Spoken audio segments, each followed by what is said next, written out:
శ్రీ గురుభ్యో నమ. హరి ఓం. మాణిక్యాంబా సమేత భీమేశ్వరాయ నమ.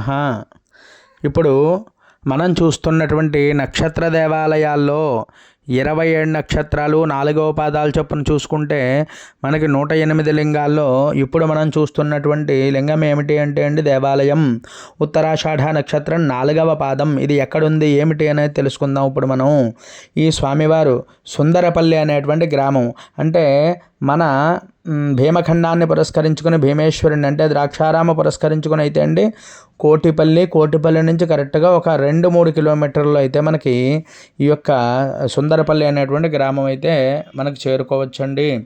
ఇది మనకి కోటిపల్లి దాకా వెళ్ళొచ్చు, కానీ సుందరపల్లికి అయితే డైరెక్ట్ బస్సు ఒకటి ఉండడం ఉంది. అది ఎన్నిసార్లు ఉంటుంది అనేది చూసుకు వెళ్ళాలి. లేకపోతే కోటిపల్లి నుంచి అయితే 2 కిలోమీటర్లు మనం ఏదైనా ఆటోలో వెళ్ళినట్లయితే సులువుగా చేరుకోవచ్చు. ఇక్కడ ఉమా సోమేశ్వర స్వామివారండి, స్వామివారి పేరు. ఈ ఆలయం అయితే ఇప్పుడు నిర్మాణం అయితే జరుగుతోంది. అందరూ కూడా మరి కొత్తగా అయితే మా దేవాలయం మీకంతా నేను చూపించడం జరిగింది. స్వామివారిని ఒక్కసారి నమస్కారం చేసుకోండి. చాలా చక్కగా ఉన్నారు. అంటే మన కొత్త ఆలయమైనా పాత ఆలయమైనా ఈ విగ్రహాలు అయితే ఇవే మళ్ళీ పునఃప్రతిష్ఠ జరుగుతాయి. కాబట్టి ఈ నక్షత్ర పాదలింగం కాబట్టి దండం పెట్టుకోండి. విశ్వేదేవుడు అంటే ఉత్తరాషాఢకి అధిష్టాన దేవత చెప్పబడుతోంది. మరి విశ్వేదేవుడు కాబట్టి మనకి ఉత్తరాషాఢ నక్షత్రం యొక్క అనుగ్రహం కలగాలి అంటే ఈ పాదలింగాన్ని అయితే మనం తప్పక దర్శనం చేసుకోవాలి.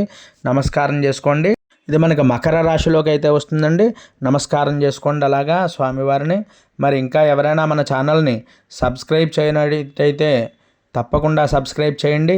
ఈ వీడియో మీకు నచ్చినట్లయితే లైక్ చేయండి, అలాగే కామెంట్ చేయండి.